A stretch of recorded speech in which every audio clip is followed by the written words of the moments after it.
Another day, another video tayo mga ka-idol, no?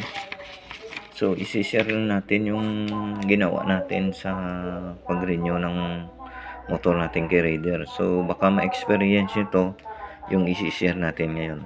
Kapag luma yung plaka natin, so kailangan natin kumuha ng bago doon sa LTO, no? So i-update yung bagong plaka nyo sa certification of registration nyo. So bali i-certified ng LTO yan, permado nila na ito na yung bago nyong plaka. So ito yung ginawa ko sa pag-renew ng motor natin kay Raider.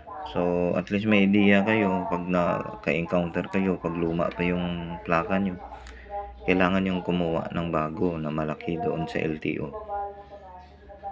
So maraming salamat.